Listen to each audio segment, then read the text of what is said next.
Namaskar everyone, welcome to the Sanatan Theory.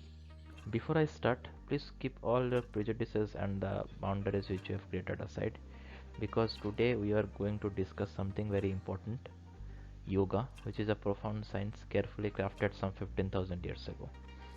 We calculated the speed of light and many other astronomical values without any machines or telescope. Now the question is how we achieved a precision of this level which the modern instruments struggle to do. The reason is our body is constantly responding to the universe. Now, this might sound awkward because we haven't experienced it consciously, but it is true. The saint and sages and the yogis of this country experience the universe within themselves, and they have vividly described that.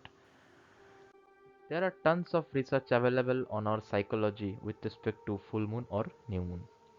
Now, this is one research paper by Queen's University which shows that madness aggravates on the full moon and new moon days.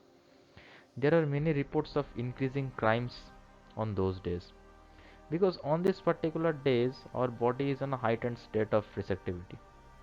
Now, if you look into a traditional calendar, every Purnima and Amavasya is marked with some special festival. You can also observe that the menstrual cycle in our mothers and the lunar cycle is in proper tune, and as a result you all are here. Now forget all this. You just go and ask any so-called illiterate fisherman from the coast of Bengal, Odisha, Andhra, Tamil Nadu. Even he knows when to go out for fishing in the seas to get maximum yield, only by observing the lunar cycle.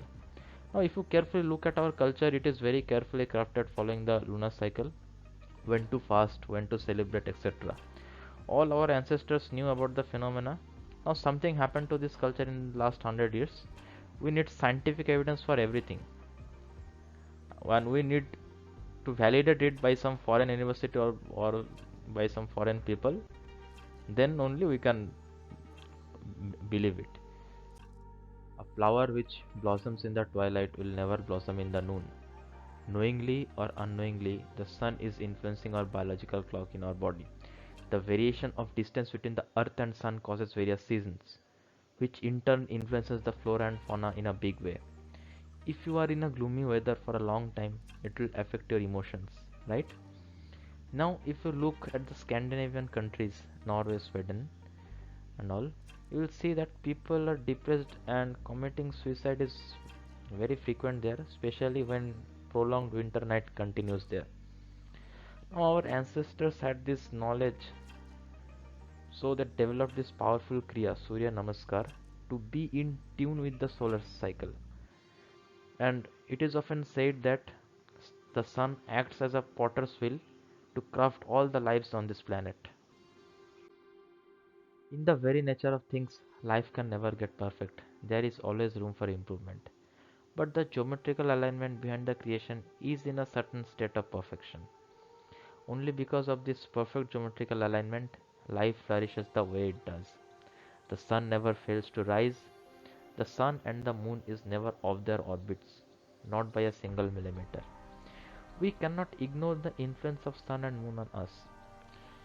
If if you look at human life, how fragile it is, and at the same time, we have this capability of aligning ourselves with the perfect geometry. Being human, we have this capability of aligning ourselves with the cosmic geometry, and this is yoga. I don't know the meaning of consciousness, but I can help you to understand why our ancient sages and yogis stressed on consciousness. You just ask yourself this simple question: how is your experience when there is fear, anger, hatred, jealousy, or anxiety within you? Stressful, isn't it? Now, we never want to invite these things, but it happens compulsively because we are living a compulsive life and which is causing all pain and suffering.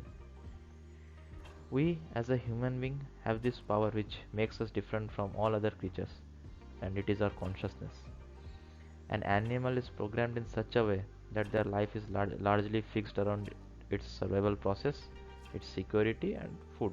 That's it. For any creature, once their stomach is full, their life is settled. They just sit there happily. But this is not the nature of human being. When the stomach is empty, there is one problem, and when the stomach is full, there are 100 problems. This is the nature of human being. Because survival is not the end game for us, it is just the beginning.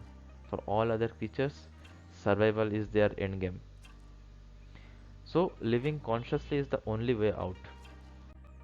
If we are truly conscious, then the choice of whether we should be joyful or miserable is 100% in our hands. And now tell me, who wants to be miserable every time? If you think it is the wealth or social status which decides whether you should be happy or not, then you are wrong. People from the affluent families are on antidepressants, and you will see the suicide rate is rising day by day. The animals are not dying, so they are only concerned about their security, food, and reproduction. Just because we have this powerful mind, we are making our lives difficult. We have this vital faculty and we need to handle it properly to enhance our experience of life. Some 200 years ago, yoga was an integral part of our lives.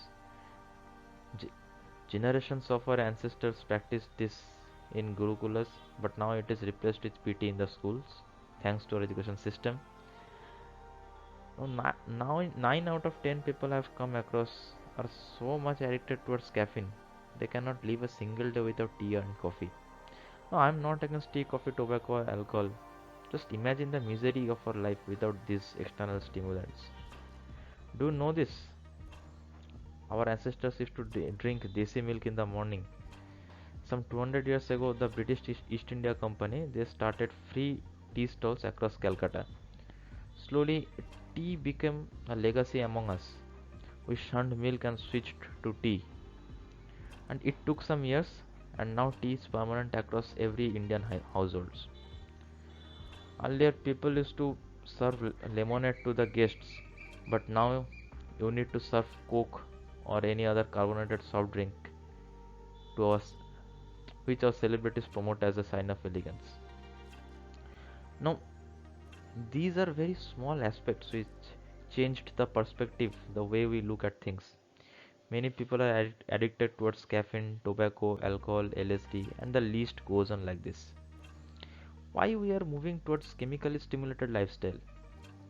Because we got such a phenomenal power of imagination and memory, we are unable to handle it properly.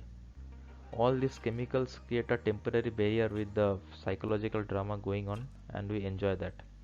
But we have forgotten that our body is the most complex chemical factory. A single drop of hormone decides whether we are miserable or joyful. Now tell me why you will not make yoga as a part of your life to escape this cycle of misery. Just try this simple thing instead of having tea in the morning. When your eyes will open in the morning, rub your hands and put the palms on your face. Just see how refreshing it feels. Drowsiness will go away instantly. Now this is yoga. Yoga comes with discipline. It is not crafted to make the experience of yoga a painful one because you never know whether you are enhancing your life being a couch potato eating fatty burgers and binging TV shows all the day or entangling yourself. In the western part of the world, if you utter the word yoga, people think of some impossible physical postures. And this is a very distorted idea of what yoga is. And that is the reason I have spoken so much to destroy all the prejudice we have towards yoga. It is not about twisting and turning of our body. It is not a mere exercise. Now when we do physical exercise, we feel exhausted. But you ask a person who do yoga properly, will say that he feels energetic after doing yoga. The food we are eating today or the water we drink become a part of our body. If we have the people we like or anything we like around us which we prefer, then essentially we are trying to make them a part of us, which makes us joyful. Yoga is just about breaking the boundaries and becoming one with the creation. The culture of Bharat is based on yoga and it is no dogma. We are fortunate enough to be in Bharat. This land is blessed with many renowned yogis. Even today, we have many yoga ashrams who are imparting yoga in its pure form. And you can get many resources there on the website of Ministry of Ayush. Second thing is yoga and Ayurveda. Both are a phenomenal combination. It works very well to cure all sort of chronic ailments, and it is based on the creating a balance between Vata, Pitta, Kapha, and which is based on the Panchabhutas or the five elements you all know. By now you have realized the profoundness of yoga. Now it is our turn to give yoga to the world. Now these Western people think yoga as a form of exercise, but anyways, this is a good start, and we have to be the flag bearers of yoga. Thanks to our Prime Minister, under his initiative, 21st June was declared as the International Day of Yoga in December 2014 by the United Nations. The resolution was co-sponsored by 175 of the 193 member nations and was so popular that it did not have to go for a vote, and it was adopted by an acclamation, which is very rare. Many countries broke their conservative ideologies and came together to make yoga as a part of them. By now, I expect you have got the reason to make yoga an integral part of your life. You cannot separate the ethos of Bharat and yoga. If you have a little knowledge in the classical Indian music and dance, the mudras and ragas are a very part of yoga. Yoga is the exploration of the very mechanics of life. It predates all religions and opened the possibility of raising human being beyond limitations set by nature. If you are willing to strive, now you see we are in the 21st century and we have built many things that no one imagined some 50 years ago, and we are the most comfortable generation.